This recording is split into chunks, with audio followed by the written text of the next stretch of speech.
Yes, that's right, everybody. Oh, there we go. Welcome to this very special episode of the Phoenix Press. I am joined, as always, by the co-host with the Mosios, Jared from Comics League. How you doing? I'm doing very well now that you have stopped playing Sonic Adventure 2. Oh, that's a whole nother thing, Joe. But and our special guest is the man who reaps everything he destroys. Yes, we have the creator of Reaper Destroyer himself, Joe M Santag. How you doing, my man? I'm doing good. Thanks for having me. Appreciate you guys. So this episode's all about you, buddy. We're here to interview you, pick your brain, learn everything about you. So let's just kind of start off for like the one or two people who don't know who you are. Just introduce yourself and like what you do. I'm Joe Sontag or Joe M Santag, whatever people want to call me, which is funny because I actually added the M in my name to separate me because I actually started drawing when I was still doing music when I was in a band. So I just kind of want to separate that. So Joe Sontag is just fine. The M makes it sound like I'm cooler than I am, which I'm not. You are cool. I've been drawing since I was around 8 years old or something like that. Wanted to get into comics when I was in my teens, I know Jared and I have talked about this before when I've been on his stream, but the 90s boom happened with Image Comics, and I was a huge fan of like all the guys, like Silvestri, Jim Lee, all them. I just wanted to be a comic book artist when I saw that kind of style of art. And I worked most of my teen years just drawing as much as I could, tried to break into the industry when I was in my early 20s. Which it didn't happen. I got a lot of great feedback from other artists. By the way, artists at conventions, shout out to them because they're always really, really nice with looking at your work and giving you tips and feedback and letting you kind of know what the industry is a little bit like when you're trying to break in. At least it was when I was there. And I talked to some editors, and they took the chance to just completely cut me down as much as they could, and that was the difference right there between editors are good for that. Yeah. So I created my own. I created my own book called Reaper Destroyer back in 2007. And I tried to originally get that. Yeah, this book right here, like a different version of it, but it was this book.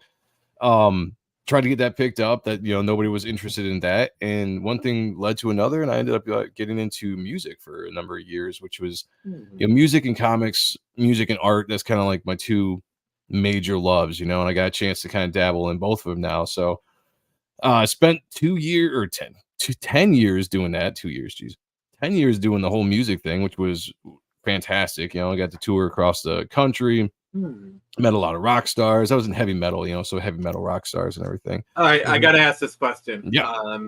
Who was cool and who was an asshole? You know what? I only met cool people. Well, no. I take that back. So there you go. I met Vinnie Paul. Get your tea, everybody. Yeah, I met Vinnie Paul of Pantera, and hell yeah, he was a cool dude. By the way, can we swear on the show or not? Should I keep it? You can. He has no rules. He has no rules. Good. Because I know you swear all you fucking want. Swear all you fucking want, sir. We're already past the mark. So all right. Vinnie Paul was cool as hell. I mean, he was a cool motherfucker. We got to chill at his house. Went to a barbecue. At that point, he was in Hell Yeah. This was in 2013 or 2012 when I met him originally. Got to meet everybody else in Hell Yeah. They were pretty cool. Chad Gray from Hell Yeah / Mudvayne is one of the coolest dudes you'll ever meet in your life. I mean, the thing about Chad Gray was he's established. He went through the ringer. He'd already been like the whole independent band, and he like kind of took other independent bands under his wing, right? And so he was like, I've been where you guys are at, and I want to make sure I can help you guys as much as I can, as far as what he can do, So he gave me his phone number. I'd hit him up from time to time to ask questions. He'd get me in shows for free. Really, really cool dude. On the opposite end of the spectrum, I would say Dez from what was her name? Devil Driver, and Cold Chamber singer. He was kind of a dick. Yeah, I'm not gonna lie. We played with them, and most time you play with a big band, you get a chance to meet them. Not every time, but sometimes you do. And walked up and wanted to shake his hand, and he was just kind of standoffish, kind of ignoring kind of thing. And it actually really sucked because I was a big fan of Devil Driver at the time, and that was one of the times where I was really excited to meet the dude, and it just didn't pan out. But most of the people I met were. I always feel like it's the ones that make it really, really, really famous are like the nicest people because they like, yeah, they're famous. They have nothing, you know, kind of thing. They made their bag. But the ones who like get somewhat famous, but like don't get like as high, they can be kind of buttholes. It's the difference between being BMW rich and Ferrari rich. Well, yeah, no, absolutely. Yeah, and that's pretty much my experience too. I mean, I feel like those that have a lot of success are grateful for that success and want to give back, especially to fans. You know, I mean, because besides being an independent band, I mean, we were fans of the music and the people that we were meeting and hanging out with. And so, you know, that was great. But you know, I spent a decade doing the music thing, and I really enjoyed it. I ended up, you know, getting into my mid 30s. You know, started talking about getting married with my girlfriend at the time. We talked about like, you know, starting a family and having kids. And my lifestyle at the time, it just wasn't indicative of a family. You know, I mean, being out on the road, sex, drugs, rock and roll, that was all, you know, legitimate lifestyle for me. Yeah. And that just was not the kind of father or husband I wanted to be. So I kind of, one thing led to another, and the music kind of ended, which was fine. You know, I was kind of getting a little bit older to a point where maybe I wanted to try something new. You know, I pretty much reached everything I could in the independent scene besides being like signed and actually going out on actual tours and all that kind of stuff. There's not too much more that we could do. So, you know, I was like, comics. You know, I was like, that was my first love. I want to go back to drawing again. And at that time, I hadn't drawn for like 10 years. It, you know, doodled here or there, right? But dusted it off, and like the first couple times I drew after a period of time and not drawing for 10 years, man, I sucked. I was like, yeah, oh my god, I forgot how to draw.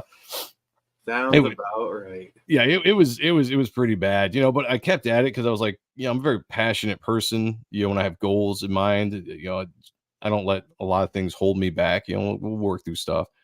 So and so I made it through it. You know, I got my, you know, chops back. You know, I hooked back up with my co-host Sean Arendt, who I hadn't talked to in, you know, probably a similar amount of time, but a guy that when I was trying to break into the industry, we were really close back then. And I was just kind of like, dude, fill me in. What's been going on in the comic scene over the last, you know, 10 or so years that I've been away. Fire and brimstone. It's kind of what it was, you know, because I mean, I came back to the industry and all the old thoughts kind of came in my head. You know, I need to break in. I want to work for Marvel, or I want to try, you know, DC and all this kind of stuff. I need to get my portfolio going. And I spent time doing that. And Sean was kind of just like, you know, let me, you know, show me a little bit of what's going on with the industry at the time, you know, just kind of where the big companies were at, you know, the kind of political stuff that was seeping in and all that stuff. And when was this? Like what time, or around what year was this? 2016. That explains it. That's when things are really starting to go to shit. Like you entered at the worst possible time. Yeah, and that's what you know, and it sucks because it was, you know, world shattering as far as like, you work to get into someplace and you have an idea of what you think it is, right? Especially my idea was still kind of what it was in the 90s, late 90s, early 2000s, you know. And to kind of come into a situation where now it was just wasn't that anymore. There just wasn't a lot of good stuff going on. And you know, he told me about, well, for a couple years, don't get me wrong, for a couple years I was straight trying to work on my portfolio, just focused on trying to break back into the industry, you know, or break into the industry. And I think eventually around 2018, and Sean had told me a couple of times about crowdfunding and stuff, and I was like, you know, I just don't want to mess with that. So I just want to draw. You know, I just want to go get a job somewhere. And I started seeing some successes, like, you know, with Graveyard Shift, John Malin and Mark Polton, where I both knew those guys just slightly. You know, I just kind of knew who they were, and I saw their campaign, you know, blow up, and, you know, Cyberfrog and all this kind of stuff. And Sean was like, dude, crowdfunding, man. That's where it's at. He's like, you need to get your property. He was actually Lawbreakers really kind of busted down the dam for a lot of people. Yeah, you know, and I have to give credit to Sean every time I tell this story, but he's the one guy that he was the one that came to me and said, dude, you need to do Reaper Destroyer again. He was like, it was a really cool concept. He's like, back then, you know, he was there when I was working on the original version, and he was like, dude, I really like it. As I think people will like it. He's like, dust it off, you know, and, you know, get it out there. And so eventually I gave in. He kind of wore me down a little bit, you know, and my eyes kind of opened up to what was going on in the industry. And then I spent the next 2 years retooling the story, retooling the characters, you know, just updating it to, I guess, modern times compared to what I had it back in the day. Especially the original story was much more cookie cutter, because I didn't really know what I was doing back then. I was just kind of throwing a concept together, and that's really all it was. So I had a lot of fleshing out to do. And when I got to a point where I thought I was ready to go, we ended up kind of getting in with Comicsgate and launching the book, and it had a lot of success, and here we are. Yeah, and lots of success indeed. So this is your Indiegogo, launched 2 years ago, mind you. Yeah. And I just gotta say, Dale Keown cover. I do have to say, I'm really happy because I was one of the first people outside of Ethan, Mandy, PTP, and Aaron Lepresti.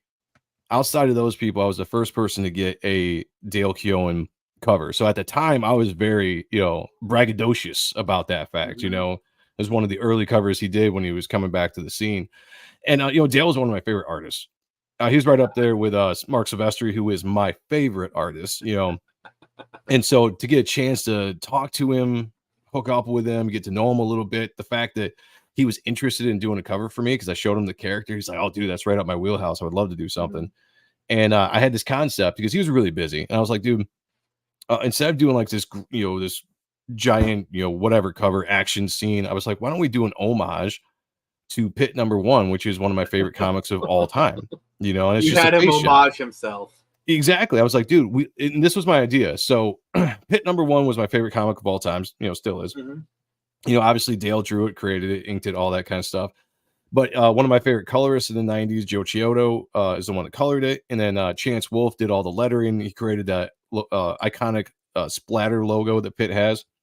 And I was like, what if we get all of you guys to jam on a cover together? And he's like, dude, I'm down. So I started hitting up Joe Chiodo. I hit up Chance Wolf, and they were all like, if Dale's involved, I'm down. So I got all three of those guys that worked on Pit originally to do this cover. And it's the first time in 30 some odd years that they worked on a cover together.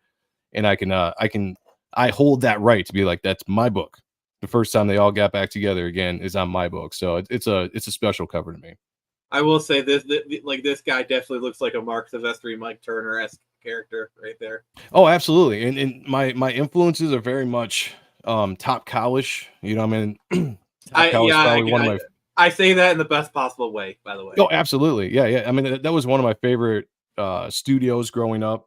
For Image Comics. I wanted to work at Top Cow when I was a teenager, and so a lot of my influences kind of come from that 90s kind of Top Cow feel from Silvestri, Turner, Finch, all those guys, Plus with this cover, it kind of helps that one of the Top Cow guys are inking it and Matt Bat Banning, so it also adds to the Top Cow feel, Yeah.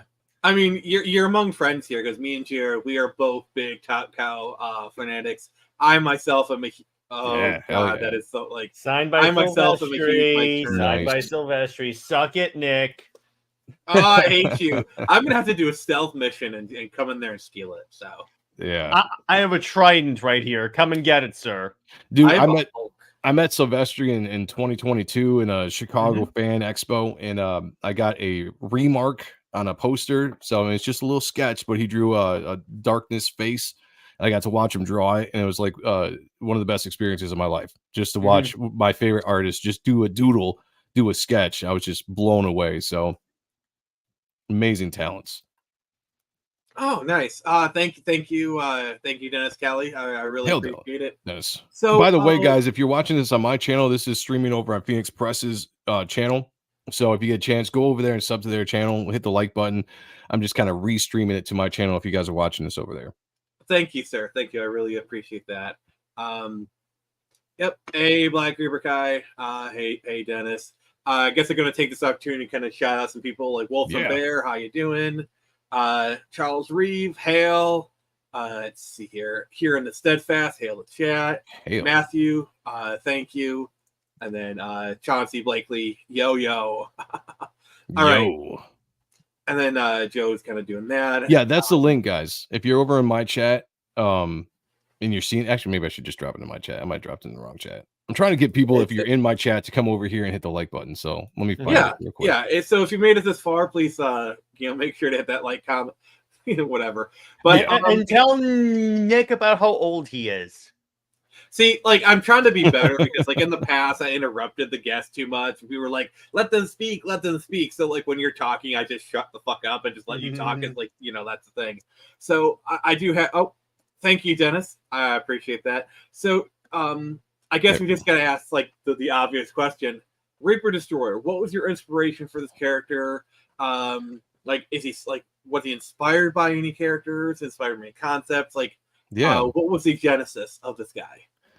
Originally, it just kind of spawned from me doing a doodle. Like I was just sketching one day, like I used to do back in my early 20s, just to draw. And I never liked really drawing other people's characters because I didn't think I could draw as good as they were portrayed in comics. So I would just draw just random stuff. And I drew a character or drew a picture of this guy, one of the original concepts. He was pretty much had the similar look, except he had a trench coat and he had two like futuristic looking guns. And kind of the concept at the time was a little bit of a mix between Moon Knight and the Punisher, which has completely changed since I retconned it and everything. But at the time, that's kind of where those two mash up with characters. I was like, I want to have like a vigilante character that's got this suit of armor, and but then he also kind of has this Moon Knight feel with the hood, and I wanted it to be black instead of white. Like let's go the opposite of Moon Knight. Which at the time, David Finch was on Moon Knight. It had relaunched like early 2000s or whatever that was. So I was really big into that. So that came together like that. And when I retconned him and redesigned him, man, dude, there's so many different characters. And I keep saying this, one day I'm going to have a contest to see how many people can actually pull out the different character influences I use for the design of the character. Obviously, Moon Knight and the Darkness and Spawn were big. I was about to say Darkness is like clearly, you could pull those out right off the bat, right? Those three characters were pretty close. I mean, the hood alone gives you like Moon Knight, the Spawn, and the cape too, kind of. But like Ripclaw was another inspiration. Okay. Crypt. There was a character named Crypt from Extreme Studios, Rob Liefeld's company and image that they had there that I always loved. That was a hooded character as well. Ragman was actually another character that I liked back in the day. Never really read a lot of the comics, but I always liked the visual concept of what Ragman was. And so that kind of worked that into the character a little bit. And so I don't want to give it all out there because I will have that contest one day. Yeah. I do want to see how many people, because I swear there's like 20 characters. There's 20 characters if you just look at Reaper Destroyer alone, where you can pull out references and probably find 20 characters if you have the eye. I do find it interesting where like people say, oh, you're just a copy of X, but like it is amazing how many people are pulling from the same influences, yet are creating such wildly different characters. Yeah. Like for example, my character Screecher pulled from a lot of the same influence, like Moon Knight and all that stuff. Yet you put Reaper Destroyer next to Screecher, you can tell some similarities, but they are very different. Yeah, it was important for me to what's up, Krager? To have a design for a character that was familiar but also original. And I that's something I brought from the music world. Like when we were making music, or the style of our band was very much kind of a Pantera / Lamb of God kind of feel. And the idea with the music was to present something that had a familiar aspect to it that would bring those fans in. People would be like, oh man, this sounds like Pantera, this sounds like Lamb of God, or it sounds like whatever. But when they got into it and they're listening to it, it still had enough originality that people would stick around and check it out as its own original thing. So it's something I wanted to kind of go ahead. Well, I was just going to say it's something I kind of wanted to bring into the comic book aspect as well, especially with the character design. Yeah, like the whole idea of sequels is like make it familiar enough for people to come in, but different enough that it's not just a straight up copy. Exactly. Yeah. And I say this all the time. I'm like, if people love Spawn, Moon Knight, the Darkness, the Guyver, you're gonna love this character, you're gonna love this book. But if you buy it, back it right now. You can buy it right now. But if you buy it expecting it to be like a Spawn ripoff or a Darkness ripoff, I think you're going to be surprised. I always say you're going to be sad, but you're going to be surprised because it's got a much more original story that's different than those characters. I'm sorry, I will interrupt you this time to say, oh no, you're fine. I fucking love this cover. Thank you. Badass.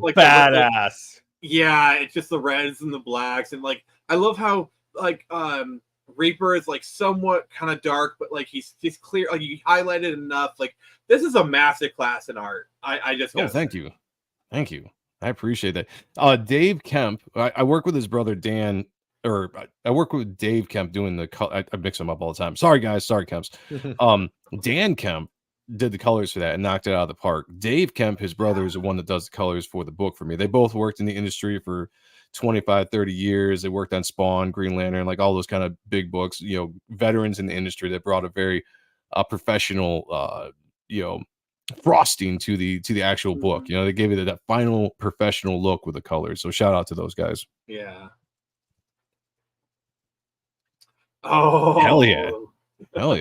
Yes, that would be a great, like, honestly, like I could see this as like a phone wallpaper or something. Yeah, I was about to say that's awesome. Yeah, well, that was the cover for the supplemental book, and I always liked that. I just didn't know what I was going to do for it, so I threw it on the supplemental cover, and I was love like, this. "Here you go." Like now, you can just see the image influences on here, and this is in the best possible way. What you 100%. Need to do after this is get action figures going, because I want a Reaper Destroyer on my shelf. Come on, right? No, imagine if Todd McFarlane did a Reaper Destroyer action figure. Like, there you go, dude. That would be a dream come true. And then Todd is like, I really like this character. We should do a crossover with Spawn. That would be even more awesome. Okay, actually, that's a good question for you. Yeah. So, if you could cross over Reaper Destroyer with any established character, who would it be? I mean, probably Spawn would be the biggest one. You know, just for the look. You know, because I have the long cape like Spawn has. And that was influenced by Spawn because I always loved that aspect of characters with long capes, and the capes had a purpose. You know. They were kind of a live aspect to them. But I'd also love to cross over with the Darkness. I'd love to cross over with Ghost Rider. The Guyver would be cool. You know, like those are my favorite characters. Oh my god, I love you. Yeah, well, I love the Guyver, you know. I never read a lot of the manga, but I love the, you know, I was big into the anime, big into the movies. You know, I'm trying to get into the manga. You know, the art thing, I have to get into the art, you know, to actually get into manga books. Yeah. Since you mentioned the Guyver, how much are you into Japanese tokusatsu, like Kamen Rider, Super Sentai, all that stuff? I mean, not very much right now. It's something I'm kind of more trying to learn about. So the thing with the Guyver with me is I just love the design. You know, it's a character design, right? That right off the bat when you see it, it's just like holy shit. You know, that's what I wanted from like Reaper Destroyer, just the design. It didn't matter if you're a fan or anything. Sorry. Oh, thank you, man. Thank you. Now, let me ask you this. How about a crossover with this and Witchblade? Oh, I mean, yeah, that would work absolutely too. You know, I mean, you could connect me with any of the Image characters. Yeah, I was about to say, they go together really well. So outside of the Image sphere, and I'm including Invincible characters, that one, like anyone from like Marvel, DC, Batman, Dark Horse. Like I said, besides the Ghost Rider, you know, like it just kind of fits that kind of dark world. I think would be awesome. Yeah, Batman would be another character because you can cross Batman over with, you know, Constantine would be, you know, cool. I was never a huge fan of that character, but I would absolutely, you know, if we were talking about marketing, if these companies ever came to me and I had a chance to do a deal and be like, hey, let's do these crossovers. I mean, anybody that's got kind of an anti-hero, darker kind of feel to them. Moon Knight, for sure. Moon Knight, yep. And that would be a fun concept, right? You know, because Reaper Destroyer is kind of like the Black Moon Knight, right? You know, like the different stories and stuff is completely different. You know, origins different, all that kind of stuff. I play up the black and white motif of the characters. That's what I would do. Yeah, but this art, I love this art. This is just great. I love like the contrasting word bubbles. Like whoever did the lettering. Oh, shout out to Eric. Shout out to them. Eric Weathers. Eric Weathers did the lettering on this book, and Eric is a master at his craft. Like, I like the different, like the colors, having the word bubble different colors help them stand out more. It helps the clarity. Like I am learning here. I'm in classes in session, sir. Yeah. With Eric is cool because I told him, I was like, look, dude, I want to have a 90s feel with this as far as the font goes, you know. Because there's some modern day fonts I don't really like. You know, there's a certain font to a comic book I think is the font for a comic book. It just looks right. And I was like, try to capture that. And I was like, also like my characters. So with Reaper Destroyer, the character, it's actually two characters in one. There's a guy named Matthew Walker, who is the human element that's trapped inside this supernatural suit of armor. It's almost like a prison that's holding him in. He doesn't know why he's there. He's trying to figure that out. also trapped inside is one of the ancient spirits of death, or the ancient spirit of death, named Apophis. So I needed a way to show him in the script, because I don't physically show him a lot. So he gets the more air balloons or whatever you want to call it. So I was like, do something cool with that. That's all I told Eric. I was like, just make it look cool. I was like, make it look different than Matt's. He certainly did. Yeah, there you go. Hell yeah. Hell yeah. Let's see here. Yeah, this art is really great. The layouts are really nice and inventive. Thank you, man. I really do. I'm sorry, as a comic book creator myself, I always do appreciate a good layout, and so do I. This panel alone is kind of giving me some Spawn Batman vibes. Yeah, the panel I'm thinking of. Borders of the panel, I like that a lot. Yeah, you can see my influences. I mean, I'm very much influenced by the artists of the 90s, the design, the page designs and all the stuff they do. I'm trying to modernize it to my own kind of style, but I don't like boring comics, like I want the page itself to be entertaining, the page itself be a work of art, instead of just gridded. There are times to have gridded panels, talking here or there, but I like what Brett Booth does, especially now, where he makes everything look interesting. Like I just got to give you like a shout out to this panel, because like you're having them trade blows and you're like changing perspective with each punch. Like it really kind of like puts the panel in motion. Thank you. I really do appreciate like the way you did that, because it's just it really sells the fight of it. I just think it's really inventive. So. I've tried to study as much as I can from the best artists of my generation. The guys that we idolized coming up, and just how they did action, why they did action. How you paneled out action to make things more intense. Hail, Rick, good to see you, brother. How do you make a scene more intense by the way you panel it out? Like smaller panels, big panels, close up. Like this is really cool. This is really, really cool. That came out so good. And shout out to Kyle Ritter, who did the colors on the first. Oh, you got some really good talent in this book. Yeah, Kyle was actually on the entire book for a while, and he had to drop off for various reasons. And I was like, I was disappointed in that, but it is what it is. And I moved on with Dave, and Dave did a fantastic job. And honestly, Dave captured a lot of what I'm looking for a little bit better, because he kind of pushed a little bit more of the 90s feel than Kyle was doing, which was fine, And so this is Dave right here. So this was him taking over the book right around this time and knocking out these colors. Yeah, and like the thing I wanted to say is, I'm sorry, Witchblade. Yeah, that is so. That is so good. Yep. I love that. That is a tribute. Yeah, there's a lot in this book that I do tips of the cap, right? That's what I call them. There's a lot of stuff in here that if you're a 90s kid like me, you'll be able to pull some stuff out when you're reading it, whether it's some of the script, some of the dialogue, a panel here or there. It's not rip-offs of stuff. It's more of my just like, I'm going to draw this in the way that I feel like Todd would draw this page, or this panel right here, because it's just my tip of the cap. These characters, the Sirens, were absolutely inspired by a Witchblade look. I was huge into Michael Turner at the time. Yeah. How could you not be, right? Yeah. And so it's funny, because when I created these characters, these are actually really, really old characters I created before I could really draw faces, which is why they called the Reaperettes. No, they're called the Sirens, kind of based a little bit, on like the Sirens of mythology. But I've also they're also like witches as well. It's much more to their characters than just like what the mythology of the Sirens were. But I drew them with black faces, because at the time I couldn't draw faces. So when in doubt, black it out. Yeah, and I like the look so much, I decided just to keep it, and then people seem to really like it, especially half naked women. It does look good. Okay. Yeah, it kind of has an otherworldly look. Wait, this is a comic page right here. It's kind of interesting that with this one you had like the white outline. So the final version of that is not white. It was just something we were playing around with, and it was kind of the cool thing working with Dave is we would have conflict. Yeah, exactly. Oh no. Yes, officer, he's right up here. My hands are right here. They're right here. Working with Dave was fun because we would have concepts about he would have an idea for a page, and he'd be like, let me try something. I'd be like, do it, and he'd come up with something, and I would either like it or be like, oh, let's tweak it here or there. I like the idea of white backgrounds.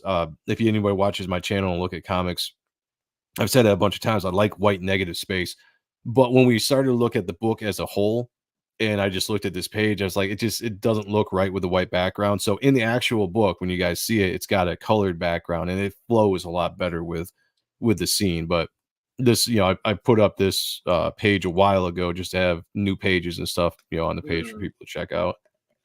Okay. And then that's a really good page right here. So that's dope. Tell me about like Reaper's powers. Like what's his power set? Right now we don't know all of his power set as far as the readers go. He's a lot more powerful than he is in the book because most of his power is derived from Apophis, who is the spirit of death, and his kind of like a supernatural power that he has. But Matt can't really tap into any of it right now. And there's a whole reason why in the book. I won't go into it too much. But when it starts out and we see Matt, he basically has the power of his suit, and the suit kind of keeps him semi-invulnerable for most things. It's a protective suit, right? And he can create metal weapons, kind of like Warblade does in Wildcats. If anybody knows what I'm talking about with that character, kind of like a little bit like a Ripclaw also from Cyberforce. And he can kind of doesn't really fly, but he's got kind of like a levitation ability and stuff like this, but it's really surrounded in mystery. Like he has to learn himself what he can do, and we're kind of seeing him from ground level, right? I like that. Like he's got a sense of power because he's you gotta make a character badass, right? You can't just be nothing. Of course. Yeah. But his actual ability will be something we work in as the story goes and see how his power grows, how he can control it, how that all kind of plays, his relationship with Apophis. Because the biggest thing between those two characters, the biggest dynamic is those two characters right now. They're not friends. They're basically enemies, right? Apophis wants to possess his body because that's what he's there to do, to fulfill what his job is summoned to do. And obviously Matt doesn't want to be possessed. So they're always at odds for control of the power that they both possess right now, and that they're both trapped inside the suit of armor, which, who put him in there, we'll find out. And what's the reason for it? We'll find out. Oh, that is cool with that page, though. What's cool about this character, and something I think that maybe not a lot of characters do or creators do, is Reaper Destroyer is both. He can both be a hero and a villain. Because Matt is, Matt's the star. He's the good guy, I guess you want to say. And then Apophis he's kind of a gray character, right? He's not necessarily a villain. He's definitely not a hero, but he's got his own motivations, an own power, or own purpose. And when he's in control, he can kind of be a little bit more villainous than when Matt's in control. So I get to play within the story of using him in both kind of roles, depending on who is controlling the armor at the time, so it allows me to roll to have scenes where this is a little bit more of a villainous role in this particular scene.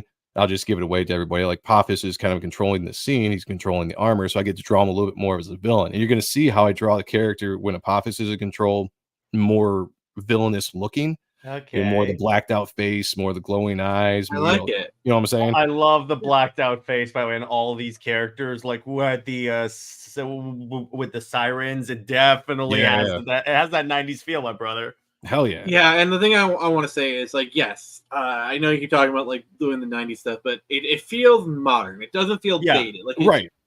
Like you want to say it's kind of like a throwback homage to the 90s, yes. You want to say the 90s influences, yes, but it still feels like a comic book that came out today. I mean, and I think that's a very tight rope to walk, and I think you've done it brilliantly. Yeah, thank you.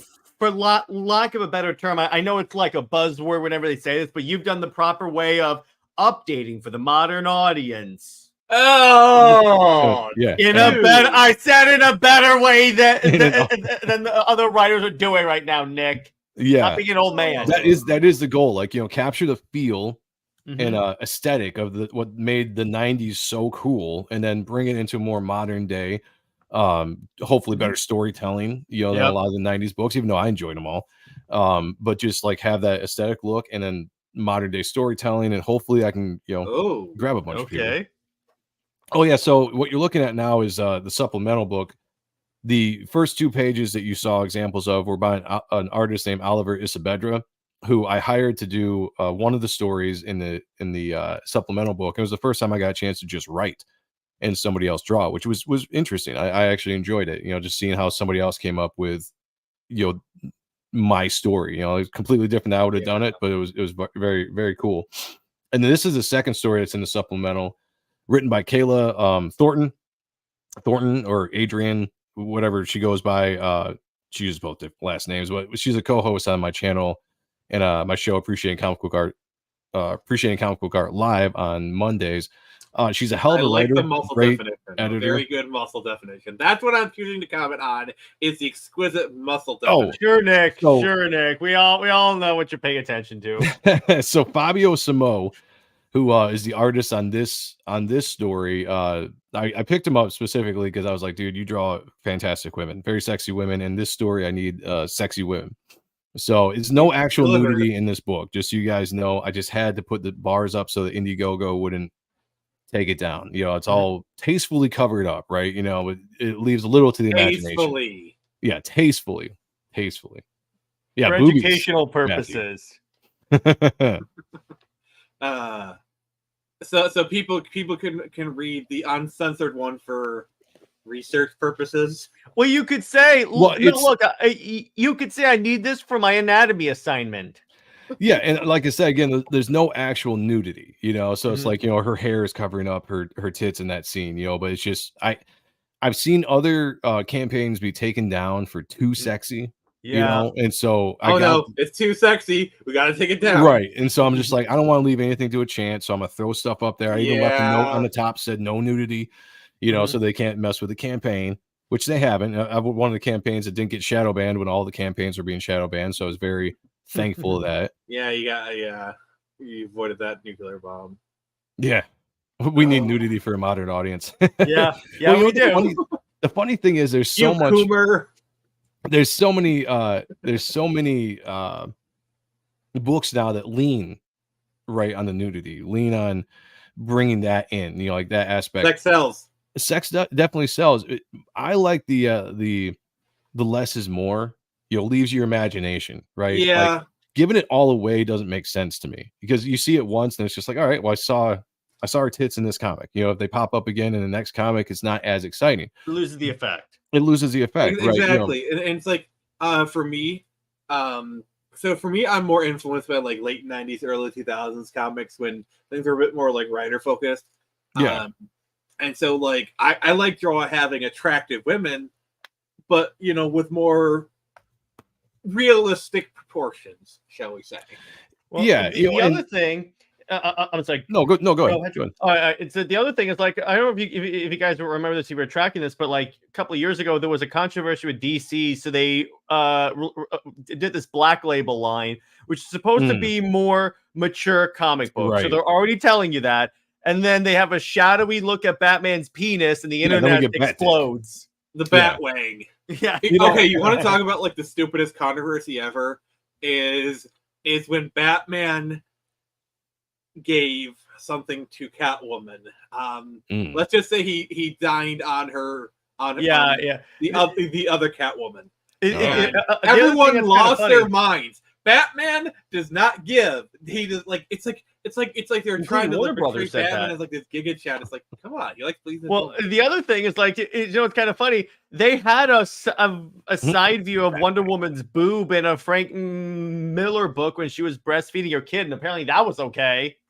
Oh, interesting. Well, see, again, like I was always a big fan of the way the 90s handled nudity for the most part. It was, you saw a lot, but you didn't see the main parts. So it kept you guessing, kept your imagination going. And to me, it's sexy, but it's not gratuitous, to the point where it doesn't get old, like for me, like let's say you have an attractive woman and she's wearing like a zip up shirt and like it's zipped up and you can kind of see the side boobs. It's like, like that is like really hot to me.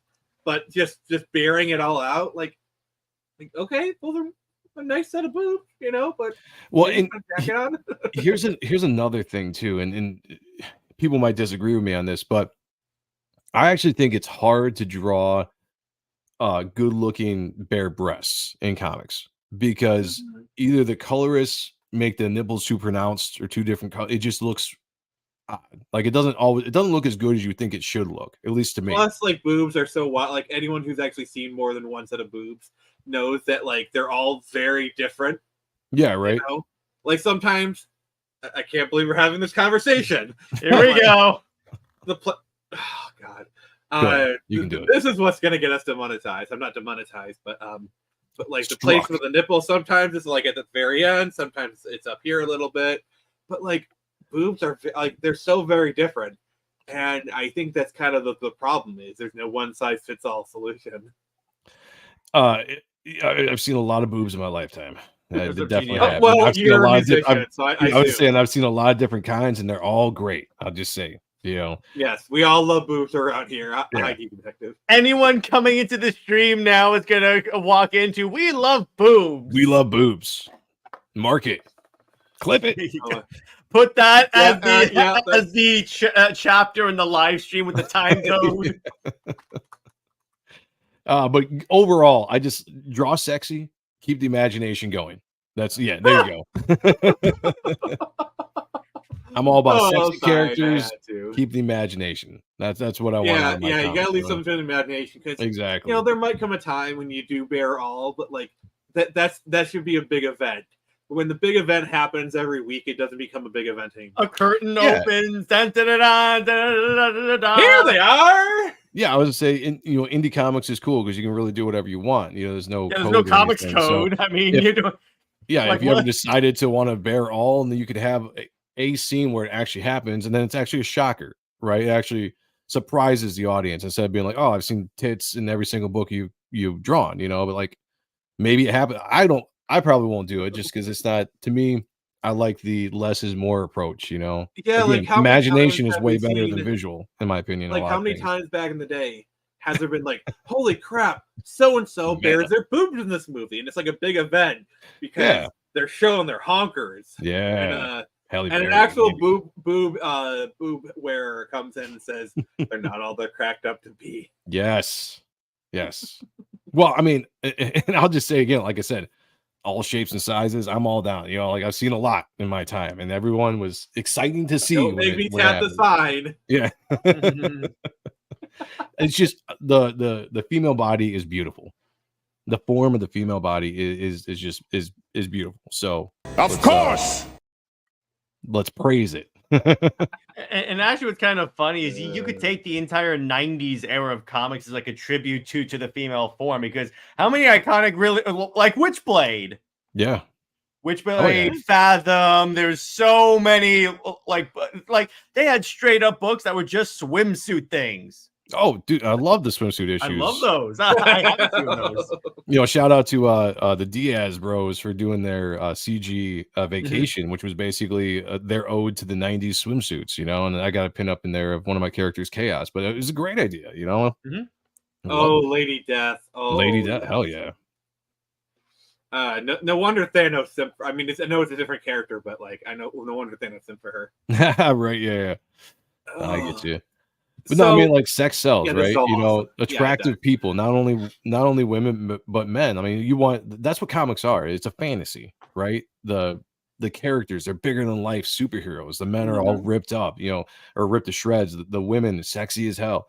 That's one thing I loved about Top Cow is that their characters are always really good looking, because nobody wants to read a comic with ugly people in it. Nobody wants to watch a movie with ugly people. I don't want to see myself. I see myself every day in the mirror. I want to see the peak of what humankind. Yeah, like the way they did Lara Croft and Wonder Woman, Fathom. So exactly. Yeah. So speaking of sex sells and so many great characters, I'm just going to remove this, and we're going to move on to our next topic, X-Men 97. So great series. When that show was going on, you were pretty vocal about it. You're a bit of a defender for it. So tell me, what were your thoughts on that show? I love the show. I thought it was one of the best depictions of X-Men that we have gotten in years, probably since the original animation back in '92. And what I loved about it, okay, so when I watched the first episode, I wasn't really all that impressed. I was actually kind of disappointed. It was a little slow. It didn't capture me like I wanted it to, but it was like a slow burn. Like if you kept watching episode 2 and then especially episode 3, it kind of showed you glimpses of what the series was going to be. Like it didn't hit you over the head right off the bat with like episode 5, which was like the game changer. Like when we hit episode 5, we knew what the series was going to be. That was like the oh shit moment. Like, here we go. They kind of, they spoon fed it to you a little bit and allowed you to kind of get into it and think it's one thing, and all of a sudden, boom, they hit you with something else. But the show, it really focuses on the characters' use of their powers, in how they use them in battles and stuff, which has never really been done very well in animation, movies, or even sometimes in the comics. Like they really put a lot of thought. Glimpses of it, like Iceman freezing the soda or whatever, right? And some stuff like that. But never like full on, like every episode. So many like who would have thought of Cyclops using his optic blast to break his fall? That's what I'm talking. Yeah, I'm like, that was so badass. That was like, that was a badass scene. On the ground. Yeah, that's the other thing. Like the way he said it confidently, like, yeah, no one's gonna catch me. I'm gonna catch myself. Like the way he confidence of Cyclops. This show made Cyclops cool. I've always liked Cyclops, but it actually leaned into giving each of the characters either an episode or multiple episodes where they actually had a chance to shine and be badass with their powers. And like Cyclops in the 92 series, what do we see when he would fight? It would just be this. And in this show, they show like how he can use his optic blast. He used it once as a defensive thing he hit the ground and pushed himself and a person he was saving back from danger, and moved himself around. I was like, man, that's very innovative. Like adding that into his character just made him like, yeah, he knows how to use his power for everything besides just offense, but also defense. And you got to see that with all the characters. And I thought they gave a lot of good care to character development in the series. Like there were arcs for multiple characters in this season, and you got to see them go through things. You got to see them suffer, get knocked down, have to get back up, do like a little bit of a hero's journey with Storm. Yeah, Storm went through her own story arc, which I thought was great. Yeah, Rogue went through a great story arc. This season was very Rogue centric. If anyone was a bit of a main character, it would be Rogue. Which I'm fine with. I'm totally fine with that. She was awesome. To me, it was Rogue and Magneto were the two biggest, and to a lesser extent, Jean. To the lesser extent, Jean, and then you got a great send off with Gambit and his death. As much as I love Gambit, he's one of my favorite. Yeah, it was an awesome scene. You got again that episode. You got to see Gambit do things that you didn't see before. He was a badass in that episode before he died. He was taking out Sentinels. He rides in on a Sentinel head. He was riding in on a Sentinel head. Yeah. So they did a great job of giving them their due and being like, this character is badass. This is why we're going to show you how cool this character is. They did the same thing with Jean, because Jean in the original series didn't do anything spectacular, but in this series, they really showed you how she used her abilities. Yeah. The only one that got sidelined was Wolverine, and that was kind of disappointing for the duration of the show. But what made the impact of the second to last episode so much more impactful was the fact that you were waiting for Wolverine to do something cool, and then he finally gets out, he does it, and then boom, you have the Fatal Attractions scene where he gets his adamantium ripped out, so well, the other thing with Wolverine is that I was fine with that because Wolverine gets so much attention in general in like X-Men comics. So I'm like, okay, I see why you're doing this, to give these other characters room, because obviously that was kind of my point. He was still there. Yeah. He was still contributing to the plot. He was still there. He was still a badass. It wasn't like completely and he had his own kind of arc as well. It was a little bit different.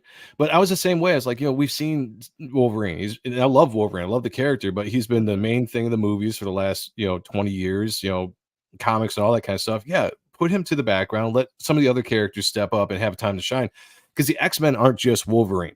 The X-Men is a very deep roster of characters that all are very fleshed out in the comic books, so focus on a lot of these characters. And I thought it was great. Like some people were complaining because there was too much of the female characters being showcased.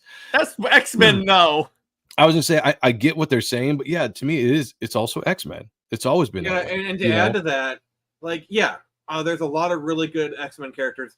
At the same time, they weren't denigrating the male characters. That's it.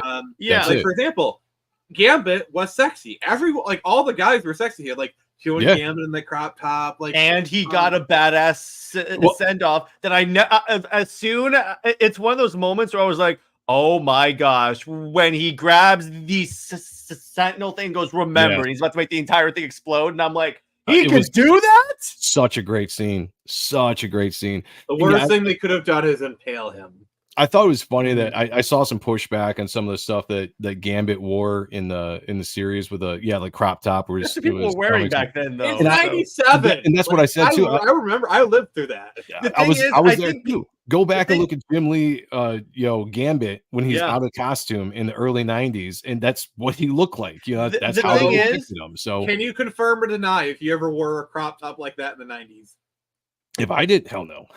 The thing about it, Joe, is that I had the body, maybe, I think the reason why you got that, there was that backlash is because I think people forgot it took place in the 90s. It's like even with Captain America, because a lot of people were upset with like how he was portrayed, but I'm like, that's the way Cap was in the 90s. So it's consistent with that. Yep. Yeah, it was a 90s style of everything. I like the MCU version of Cap. I actually prefer it to that version. That Me being too, said, actually. That is the version that was of that. Like if you go back and watch the animated series, like he crossed over to Spider-Man a couple of times. That was that version. That version of the Cap in the MCAU, I guess we're going to call it. Was a very by the book kind of character. Well, and the other thing, going off of what you said earlier about them focusing on the female characters, because here's what people forgot. Do you know why we got a Captain Marvel movie? That was because Marvel wanted their Wonder Woman, because the movie had just come out. It was a smash hit. So like, what are our iconic female characters? Literally, Captain Marvel was the only female character that they can make a solo movie about, because the X-Men were owned by other Black studios. Widow. Well, that they wanted to, in other words, because they were going superficial. What are our superpowers? What are our superpowered people? Okay, we have Jean, Storm, Rogue. Oh yeah, we can't do that because Fox owns them. She-Hulk, someone else owns her. Fantastic Four, someone else owns her. So they really were stuck with, at the time, the bottom of the barrel. I see Dennis Kelly talking about the morph, using that character to that was cool too. That was awesome. Like I've never liked Morph as a character, but to use him that way, and actually be able to bring in all these characters from the MCU or just the X-Men universe in general was awesome. You got to see Psylocke, Angel, there's so many. I would have to go back through the series again and just see how many times he changed into some cool ass character. Another thing with this, I mean, the cameos that they did in this show were awesome, not just through Morph, but also different times you see characters pop up, like Strong Guy. You got to see X-Men or X Factor, I'm excited. I want to see 90s X Factor in the show. Like, probably my favorite reference is, what do you expect? Black leather? I know that reference got a lot of flack, but as a thought it was awesome. Who grew up with the 2000 X-Men movie, and I still love those movies. I love it because it's a full circle moment. Well, it's kind of funny. The sheer amount of cameos is where I knew that Bo was a fan, because I'm sorry, too many obscure cameos were done well for this to be just a random grab bag, just reaching into a hat and saying, okay, Bastion, use him. Grab Psylocke. Too many characters were done well for this to be just by accident. I think my only real criticism of this show is they sped run through a lot of iconic stories. Like, for example, Inferno literally could have been its own 10-episode season easily. The Genosha storyline, that itself could be its own season. There's like so much stuff that devote like 1 or 2 episodes, and it gets like half an episode or whatever, and they sped run through a lot of iconic storylines. Like, I actually really would the Goblin Queen was probably my favorite part, because like the Goblin Queen transformation was when I realized, especially how like the Goblin Queen was still sexy. Like they pulled back a little bit. They had to. They couldn't go full on, but it was still Goblin sexy. Queen design. Speaking of the 90s, but it was still sexy. It was absolutely still sexy. And that was the show. that was the episode where I was like, all right, I know where they're going with this series. It was a little bit more pushing a little bit more mature for the audiences, because that was the thing, right? Like when we first got stills or one of the characters coming out, Rogue, yeah. Rogue's ass was gone. People were like, "Oh, the characters are going to be," and then they brought it back in the last episode. They literally have a shot for her ass.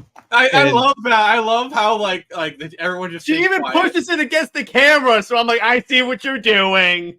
I feel like they added that in like a last. They had to have. They had to have. I can always tell people that we'll give you Rogue's ass. I can always tell people that haven't seen the show because they still kind of harp on the fact that the women are drawn androgynous. And I'm just like, you haven't seen the show.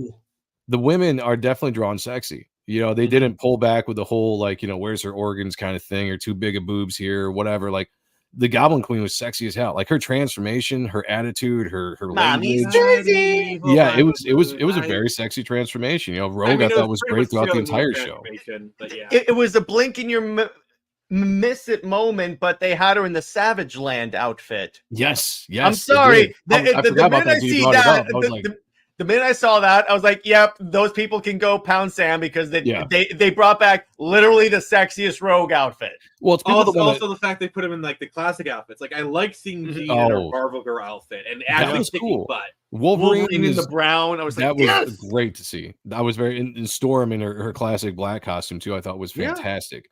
I even like the Mohawk Storm because I always enjoyed the Mohawk Storm in the comic books as well. Heck yeah. But yeah, I mean, it's just like you can always tell like the people that just want to hate on the show that don't watch it, they get secondhand information from wherever and then just jump on a narrative, and it's just very disingenuous. To me, truth is an important thing to me.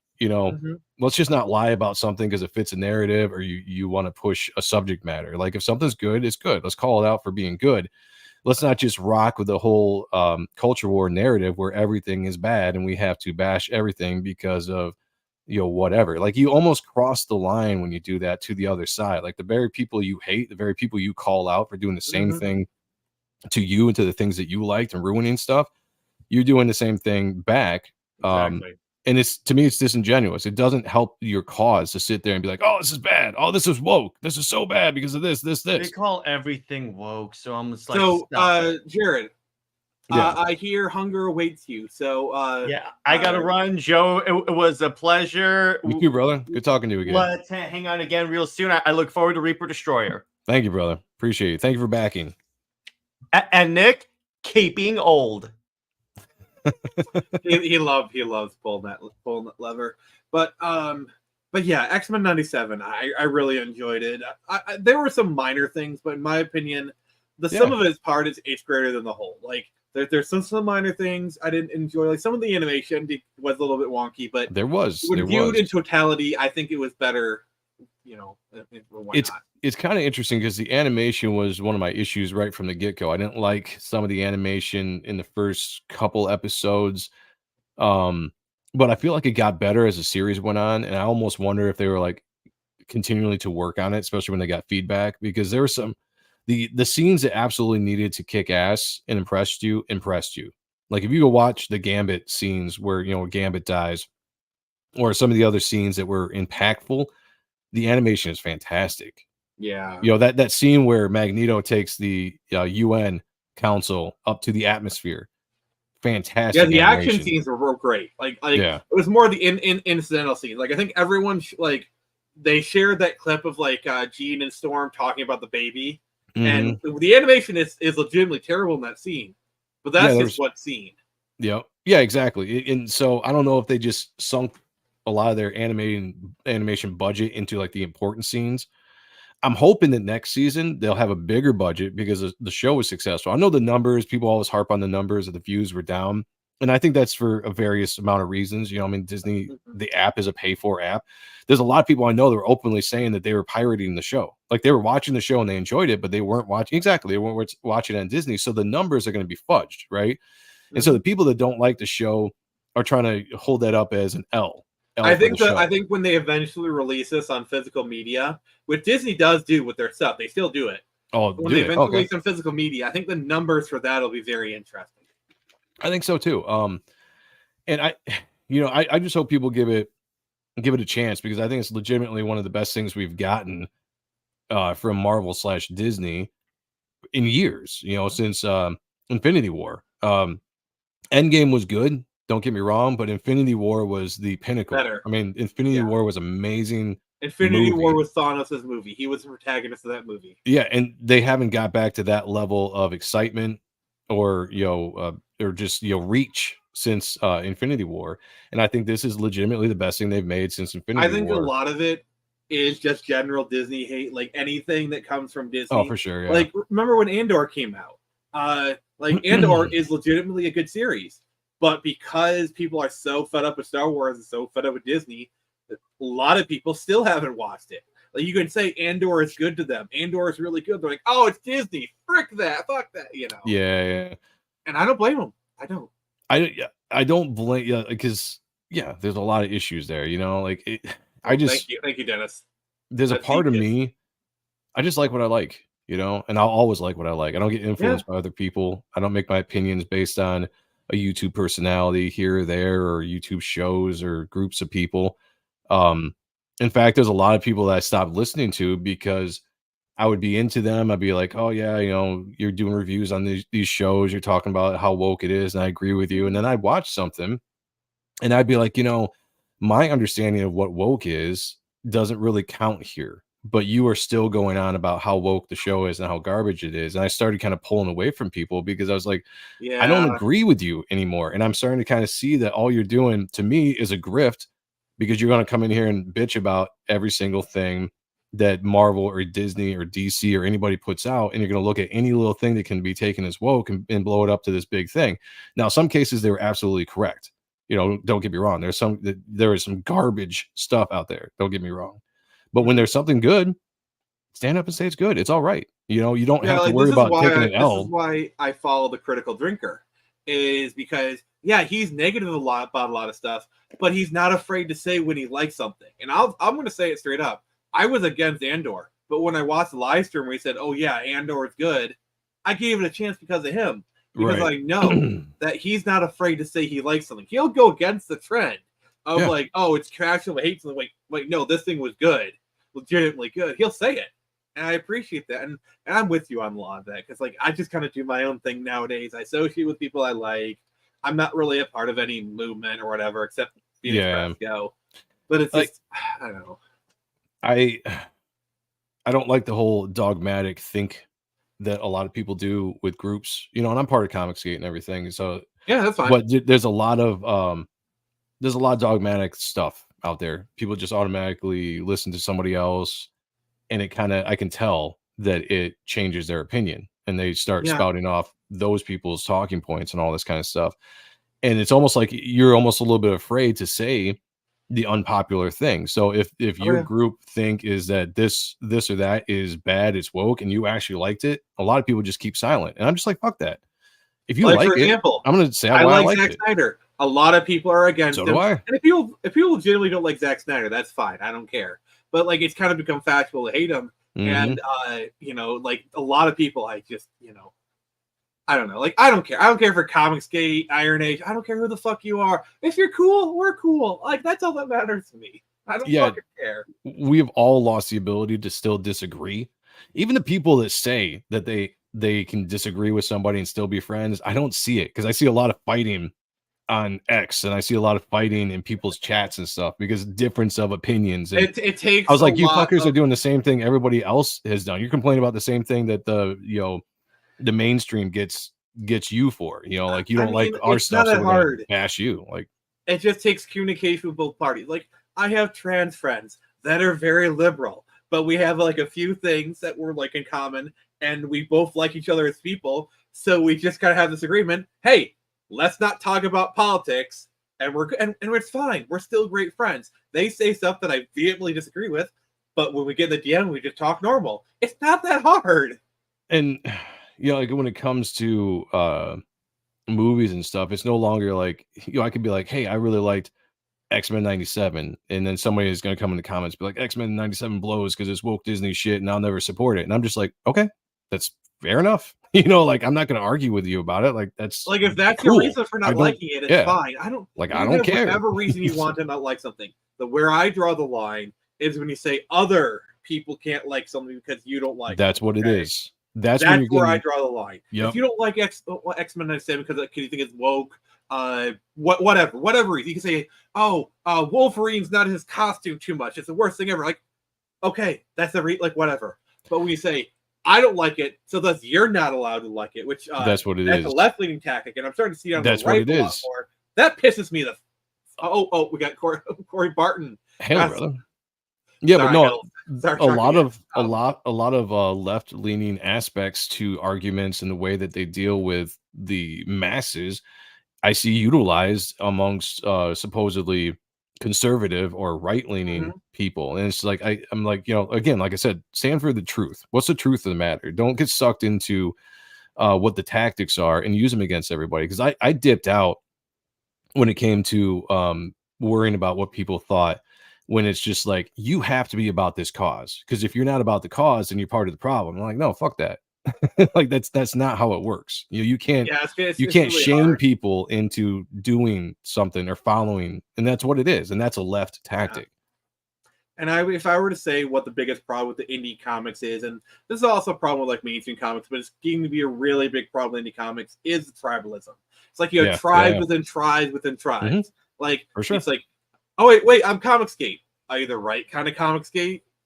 If you know what I'm trying to say. Oh, no, absolutely. And like I stay out of a lot of the drama. Like I'll talk about it and stuff, but like I stay out of it because a lot of it I don't care about it because I'm here to make comic books, but that's I see it. I see different sects or cliques or whatever you want to call it that all go after each other, and you're supposedly in the same group or trying to do the same thing. And then I see the tactics being used of the very thing that we push back at, that we see coming from the liberal media or liberal entertainment. I see that being used against people that are supposedly all on the same side. Sorry. That is really clever. I respect that. Sorry, it's really funny. Yes, Wiley. God. So I'm a big component for like what you like, stand up for what you believe in, and if it's okay to disagree with people that are on your side, it's okay. You're not hurting the cause if you guys have a disagreement with something. And just because somebody does disagree with you does not automatically make them your enemy. Right. Yeah.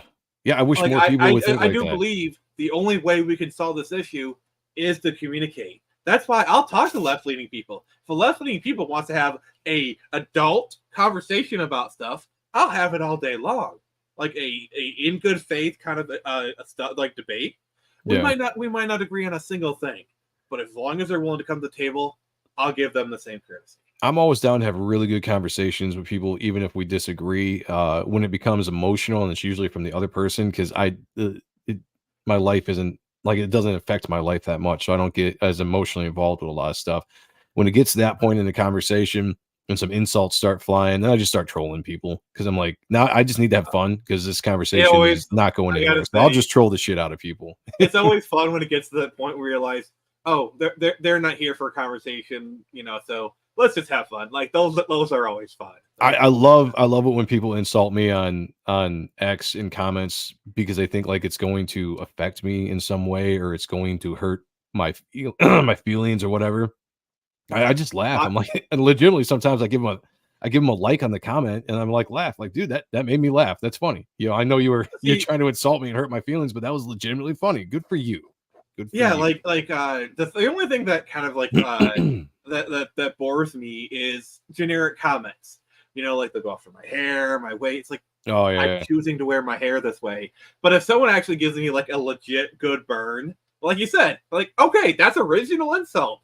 I respect that. Yep. I don't know. Well, it's you gotta have fun. You gotta have fun with stuff. I mean, if you're fighting online and it's emotionally involving you're getting angry, or it's wrecking your day or something, or you need to come back at them with some really clever, zinger. To me, it's why. My wife gets mad at me sometimes because I'll be like I've had like 2-day back and forth with people before, and I enjoy it because to me, they are so involved in the conversation. They are angry. Their opinion, they're trying to get across. And I just troll them. I put jokes out there. I do stuff that's nonsense, and they keep on coming. So I'm just like, I'm just gonna keep on getting more and more stupid and say stupid stuff, and they'll be like, "You're an idiot! I can't believe you just said that." And I'm like, "You still haven't caught on." Just putting you mad, bro, is just enough to get them incensed. It's just so great. Like I spent like 3 seconds on this comment. You probably spent like 5 minutes. That's what it is, and that's why I laugh. I'm like, dude, like it literally took me a second to think of this funny thing that I think would get your goat. And I'm gonna go back to watching TV. I'm gonna check my phone again in about 20-30 minutes, you know. And if you commented again, I'll drop a GIF or something that's, you know, has nothing to do with what we're talking about, and that drives them insane. That's how you win. That's the only weapon that we have against these people. And I've been trying to spread this word is mockery. And disinterest is really the only weapon, because they want to get you emotion. They want to get you all incensed. But when you're just like, I'm just having fun. This is a joke. You're a joke. Notice how quickly they're like, oh, I'm going to go. I'm going to make some excuse. Go, bye. Yeah, or they block you, and I'm just like, what? Oh, I trust me. When they do that, I take a screenshot and I put it in my folder of shame. Yeah. Good stuff. Oh, yeah. So we talked about the indie scene for a while. What do you think is the problem with mainstream? Like, why is mainstream... We see some glimpses of good stuff like Ultimate Spider-Man and like a few things here or there. Mm-hmm. But why is mainstream comics having such a hard time creating the stuff people want? Because I still think that there's too many people in the mainstream that aren't really comic fans. They're either activists or they're people using it to get to a different platform, like writing for TV or movies. Yeah, I remember Chuck Dixon saying that to me. And I think that's the biggest issue right there. One, you know, the whole activist thing, they want to, you know, take over characters and be, you know, self-inserts of what they believe and, you know, get their message out, which nobody wants to see. Nobody wants to hear. Like, I get a lot of people are like, oh, politics have always been in comics. And I'm like, yeah, but if you're using politics for a storyline, like it makes sense within the story, that's one thing. Or you give the view of both sides, you know, it's when you get... Or you do it subtly. Or you do it subtly, yeah. Or the problem is they get preachy. They tell you what to think, how to feel, and you know, with the characters that you love, and people push back on that, and that hasn't changed enough. There has been some good stuff out there, and I think it's important. Just like I said with like the Disney stuff, if there's a good book out there, go support it. I remember when Silvestri dropped the Deadly Duo, Batman and Joker, last year. It was a fantastic book, and a lot of people were like, oh, I can't support anything DC does, just like the Disney stuff. I'm like, dude, fuck that. Like, this is a good book by a guy who is a great creator that, to my knowledge, has never come out and said anything bad about the fans. So go support him and put your money where your mouth is. Be like, Disney or DC, this is the stuff we want. Let's make that book super successful, and let's see the numbers, you know, and be like, why was this book so good, but this Batman book over here is selling like dog shit? Ultimate Spider-Man. Take Ultimate Spider-Man, for instance. 5 printings. They sold out of at least 5 printings of that book. You don't think Disney is taking notice of how well that book is selling? I would hope so. You know, it's the comic book scene was so great, and people get tired of me saying it, but the 90s, right? They were so great in the 90s because they gave the fans what they wanted. It's an odd concept, right? But it works. Give the fans what they're looking for instead of force feeding them a bunch of horse shit, and they're going to come and buy your stuff. You know, the problem is that the comic book companies, the people that own the comic book companies, don't necessarily need the success and the sales from the comic books for their overall business. You know, so they can take hits, they can take, you know, books being canceled, and they can do all this, and because it doesn't affect their bottom line. And the problem with that, and you get a bunch of activists that just use it for what they want to use it for, you know, race swap, gender swap, whatever, you know, get the message out there, get the narrative and out there. I think Charlie V has it right on the head. You know, sci-fi has always kind of been that, like for example, in Deep Space Nine, they had a trans allegory with that one character, the Krill or whatever. But the thing is, it was done well. And then Corey Barton says, I'm not really interested to even check out the mainstream stuff after all those. Yeah, that's the thing. That's another thing too, right there. Manga is kicking ass, and they've earned it. There's a reason why manga has rose up in popularity amongst comic readers, because especially the younger ones. Yeah, I mean, and I've heard that you can have segments of manga that touches into those things if you want to, right? But the overall, like the really popular mangas are just they're good stories with good characters, and you can get into it, you can get invested into it without them preaching at you.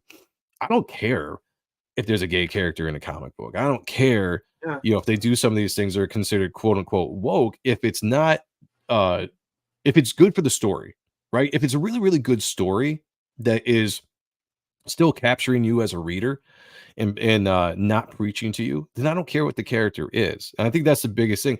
Woke is hard to write. You can't write woke characters and make them interesting because everything becomes about their sexuality or their race. Everything comes. It's like all these writers like, why do people like Rorschach so much? Like, I wrote this character for you to hate him. Why does everyone love it? It's like these Right. It's like they accidentally write a good character when they create like these right-leaning characters. Like we've seen this happen like a couple of times. And like these woke writers like, I don't understand, why do you like him so much? You're not supposed to like him. And they actually write a legitly interesting character. Yeah, and the thing is, so if you have a gay character or whatever, the mistake is you want to lean into their experiences as a gay person. Well, the problem is most people want to look at characters for their extraordinary abilities. Yeah. They don't care what their necessarily personal life is.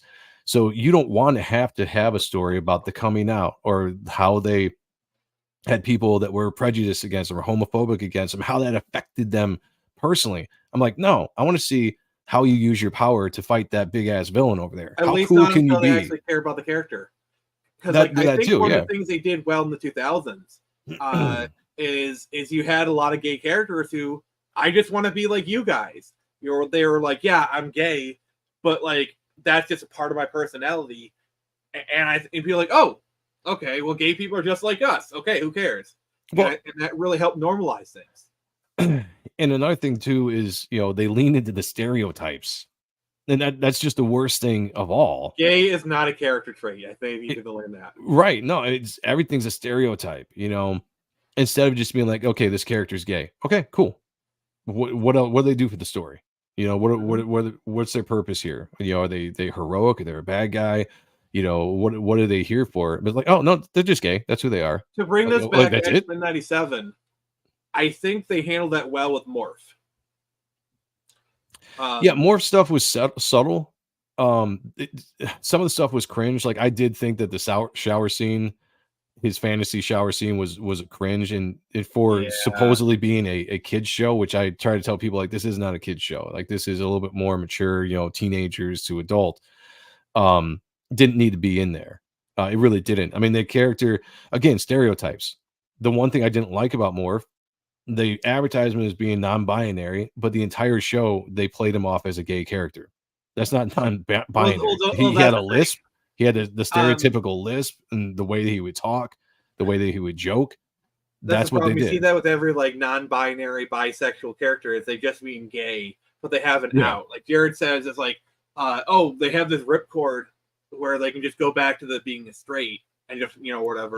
Right. Like I don't know, but like. So again, with Morph, there were some things that it was cringeworthy and stuff that would roll my eyes out, roll my eyes about. But in general, it was very subtle throughout the show. It wasn't in your face. It wasn't like Morph wasn't like the big thing throughout every episode. He didn't have a lot to do with the entire series. He really didn't. He had some scenes here where he did some cool cameos, morphing into other characters, and then he had a couple flirty scenes, if you want to call it, from his non-binary status / gay status. And that's about it. He wasn't the main character of the show. They made such a big deal out of it beforehand. And looking back at it now, it's obvious they're just trying to build up engagement. They're doing rage bait. I think we're starting to see that now a lot from the left is they'll say something that's designed to get people talking before a show drops. And then when you watch the show, it's barely there. And we keep falling for the bait. I'm just as guilty of this as everyone else. I'm calling myself out in this regard. I did the same thing too. Sean and I, my co-host on Ott and Stuff on Thursdays, we talk about all the time. Like we were excited about X-Men 97, and then we heard some of the stuff that was happening. Morph being one, saw the animation stills come out, saw the first trailer drop, we weren't impressed, and we fell into the whole like, oh man, the show is going to be garbage. But with us, we at least like to give things a chance. You know, I wanted to at least give it a chance because it was a property that I liked. I loved. I love the X-Men, right? So I'm gonna at least check it out to see if it's good or if it's bad. And if it's bad, I would absolutely call it out. Like I have no problem talking about the bad stuff of the show, but the good outweighs the bad by like 98-2 in my opinion, percentage wise. There's so little of the bad stuff in here; it's not even funny to the point where this show is phenomenal, and that's why like the show is such a great show. The thing about the show being a little bit more mature in feel, is they touch on emotion a lot. There's a lot of dramatic, emotional beats in the show with characters dying, character interaction with each other. The last episode was great. You had the scene between Xavier and Magnus when that's friends, two guys that are friends. There was no gayness or anything to that. I know Don't people tell tried that to to the shippers, but yeah, people have tried to ship it or whatever they want to call. But it was two friends that legitimately loved each other, and I've got guy friends I love because that's what you do. You friendship, and it was an emotional scene of one like begging to save the other, like and to see them kind of how Xavier reached out to Magnus and kind of be like, pull out of this, save yourself, but save us. It was an emotional beat. At the same point, you had this scene between Cable and Jean and Scott, and they were Jean had projected them in her mind to Cable so they could basically say goodbye to their son. That was really nice. That was an emotional scene of parents talking to their kid. Just the whole aspect of that. I love you, all that kind of stuff. That hit me for being a parent myself. That hit me deep, and I was just like, that's emotional. It got me. Gambit's death got me. Besides just being an awesome scene, it was well done. They did a lot of great stuff with this. It wasn't just a cookie cutter, action show. There was actually some depth to it and some emotion, which made it fantastic. Yeah, I just think it was the show was getting to be a little bit too good, and so that's why they fired Bo DeMeo. Because like I could see it, like I see all the stuff like oh, he was bad to work with, like all that stuff came from the Witcher's writers' room, which we know is toxic as fuck, and they lie like crazy. Yeah. So that's the thing that's going to suck about this show. Like Bo DeMaio had a love for the show, and you saw it. Season 2 is still very much his handiwork, and if they stay true to it, it should probably be just as good as this. But then going forward, it's like we'll see. Are they going to stick with the thing that are working? Are they going to try to continue to, push the message? Because I guarantee you they look at X-Men because of the diversity that the just natural diversity that the characters are. It's the great platform to push all your agenda and narrative. So I wonder season 3 on forward if you're really going to see that pushed in there heavily. And if it does, the show is going to tank. I guarantee it. Yeah, people like all the goodwill. Like here's the thing. Yeah. It used to be when you build up that kind of goodwill, it takes a little bit for it to you piss people off enough they do abandon ship. Yeah. But nowadays, people like there's so much content out there. If Corey Barton, like they're probably from season 3 onward at the very. Yeah, I'm worried. Season 2, I think we're going to be okay if they stay true to Bo DeMaio's that's vision. But I will be the first to call it out when it becomes like that, because I'm a huge fan of the show. I'm a huge fan of X-Men. I'll call out the good stuff, but I'll also talk about the bad. And if the show starts going that way, I'll flip. I got no problem doing that. I have no problem saying like, hey, that first season was phenomenal. Nothing will ever change that. If they do it in the second season, they do it in the third season, and we start seeing the message and the narrative be pushed, I'll start saying like, hey, this show is going off the rails, guys. Like they're doing this now. It's nothing like it used to be. Endless content. There's an endless supply of content. If like loyalty is no, like we don't have loyalty to the show anymore, because if this thing is not to our liking, there's like 15 other different things we can do at any one moment. Yeah. Well, and I really hope that Disney Marvel is paying attention to the success of this show. And it's not just the numbers, because people can harp on the viewing numbers being down, but just go on social media, go on YouTube. Besides just the haters, there's legitimate excitement about this show. Like there's a lot of people that connected with the show. Yeah. And this should be the message to Marvel, Disney. this is what the fan base wants. Do more of this, and people will start coming back to you, Yeah, and Corey Barton says we'll probably be like the Spider-Man games. First game was good, but the next second game pushes the message more. I heard that. Yeah. Like from what I understand, the second game objectively is not a bad game, but the story really, really lets you down. And that's the thing, I mean, season 2, if they fuck around with it, season 2 visually could be phenomenal. They could continue the great like score and the great drama and all that stuff, but all of a sudden now you got more of the message being pushed. And that's the thing that's going to drive people away from it. You're going to drive people that, like you said, goodwill right now. You've got goodwill with me as a viewer. The first time, if they ever utter the word Krakoa, I'm literally turning the TV off right then and there. Well, that was why this season was so successful, because they fast tracked a lot of the stuff you were talking about, a lot of classic stories, but they took classic beats out of those stories and made something kind of more of an original kind of storyline for the season. And they played on the stuff that was successful, the things that people loved. Yeah, if you get too far into the Marvel history, more modern day Marvel, and you want to go into that shit, nobody's going to want that. I guarantee There's it. literally a mutant that poops ice cream. Yeah, it's just no. Stick in the 80s, stick in the 90s, pull elements from stuff from the 70s and the 60s, because what's good about the TV series is you saw that they did like 3 or 4 different storylines that they distinctly pulled things out of to make this story for this season. Continue to do that because there's a rich history. And just because they covered the Goblin Queen in one episode doesn't mean they can't go back and visit it in a longer aspect, just told a little bit differently. Like there's so much they can pull dead for. Comics except Uncle Ben, so Goblin Queen can return. Yeah. As far as speculation, I do think they're going to cover Onslaught next season. I don't think they're going to. I think if they do, it's going to be season 3. Because I think that needs some time to fester. You need to build up to that. If you're going to do like writing story wise, let that concept be something you build up to, and let this season be about Apocalypse and figuring out how to change or how to fix what happened in season 1. Gambit's going to come back as the horse rider death or whatever. Hey, Snuggie. What's going on, brother? There's going to be that aspect. Lean into that. Let's focus with Apocalypse. Main villain, we're going to see his origin. You're going to see villainous Apocalypse in the present. You're going to see maybe not so villainous Apocalypse in the past. It's going to be kind of I would love them to do an Age of Apocalypse before they did an Onslaught. Give us a version. It doesn't have to necessarily be Xavier dying, but Xavier's in the past. Maybe they can work with something where they're bouncing around through time. I don't know. There's a lot of stuff that they can do. I would just like them to focus on at least one story next season instead of just like speed running through 5 different stories. Because I don't know. It just seems like they were kind of like, do we want to do standalone episodes or do you want to actually tell a story?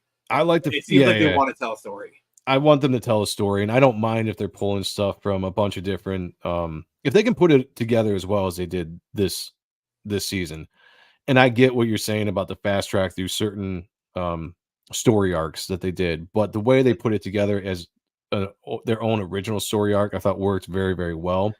And if they have the same kind of concept this season, I'm fine with that. Just as long as it's giving me cool X-Men stuff and they're staying true to the characters. Mm-hmm. And just giving me a world that I can disappear into every week for 20, 28 minutes. I'm down. Just the funny thing stay away from the message and we'll be all right. Well, the funny thing is, the first half of the season is when they were doing most of those standalone shenanigans. Because after episode 5, they were actually telling pretty much one story, and that was good. Do more of that. Do more of the second half. The first half was a bit scatterbrained all over the place. That's kind of where I had the problem. I don't think we're modern day storytelling. I don't think we're in the place anymore where people are satisfied with standalone episodes. Like people want to see a continuing story. Or at the very least, they want like the model where it's like you have a standalone episode, and then like there's like this one portion of it that leads to an overall season plot, kind of like I call the Buffy model. I'm completely fine with having underlining story arcs, so you have your main story arc and then you can have your secondary story arc with this character here or whatever. Like that's fine. You could be like, hey, this episode's all going to be over here and we're going to make you wait a week before we get back to this cliffhanger. I like that. It's just good storytelling. Mm-hmm. So yeah, it'll be interesting to see how season 2 goes, because even though Bo DeMeo has done the story, that doesn't prevent them from fucking with it. Right now, I'm keeping my fingers crossed, and I'm gonna go into it positive. And even if there's negative stuff that comes out in the press, which there probably will be, I'm still going to go into it with an open mind, because season 1 built up enough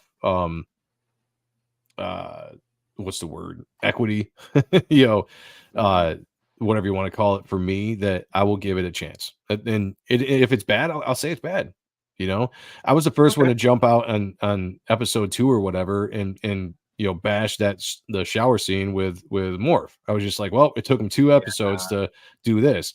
To my surprise, and you know, I was happy about that they didn't continue that. That was just kind of like a standalone thing, and we didn't see stuff like that throughout the rest of the show, which allowed me to kind of come back into it and be like, okay, let's just enjoy the show for what it is, because right now you're not shoving down the message down our throats, you know. Exactly.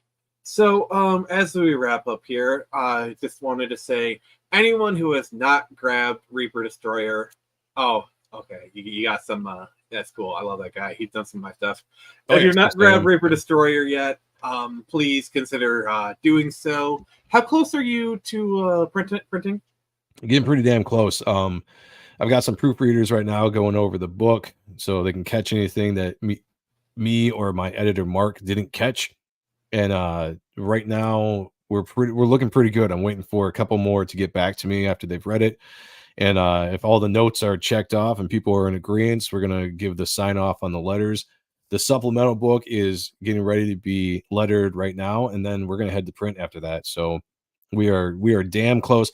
I will say though that I'm taking off a lot of the tiers off the campaign as we get closer to print, because there's a lot of like bundle stuff, you know, and I want to kind of just get it more to just like the main covers, you know, the Destroyer tier that gets you absolutely everything, comes with a custom box and everything. I actually have to update the campaign to show everybody the box and everything. But anybody that got the Destroyer tier, which is a $200 tier, you get everything in the campaign, including some metal trading cards that nobody else is getting, and you get a custom box just from backing it. So yeah, it's a great deal, I think, for the $200 price tag. I think it's a great deal. But yeah, we're close, guys. We're really, really close. I'm going to keep this open into fulfillment, you know, and then we're going to gear up and hopefully get ready for issue 2. And I've got ideas for issue 2 as far as price points. I want to make the books cheaper. The books are probably going to be a little bit shorter. I'm not into doing these epics graphic novels. I want to make comic books, you know. But that's where the money is. That's what they say, you know, but I'm going to make it cheaper for everybody. Instead of the $25 price tag, it's going to be a lot cheaper. And hopefully it'll be a quicker process too. And I'll talk about that more when I get closer to, you know, showing everybody what the model will be going forward of what I want to do. But, you know, I tried it out. I like the long form storytelling of monthly comics, right? Granted, I can't get the books out right now, but that's the goal. You know, the goal is to have Reaper Destroyer eventually at some point be a monthly book that I can be a full-time artist writer on, get it into stores. Like, this is a stepping stone. The crowdfunding is a stepping stone to try to get to that dream, that ultimate dream of getting the book in the stores and getting the book out to everybody. So doing 40, 50-page books once a year is not my thing. Like, I want to have long form storytelling where we can really develop a story instead of try to race through a graphic novel here and a graphic novel here, you know. Fair enough. So where can people find you? What platforms are you on, sir? I'm primarily on X. Joe M Santag 1 on X is where you can find me. I'm on all social medias, Facebook, Instagram. I think those are it, right? You can follow me on YouTube under Joe M Santag. My channel is Joe M Santag. I stream on Mondays at 9 and 10:15 and Thursdays at 10.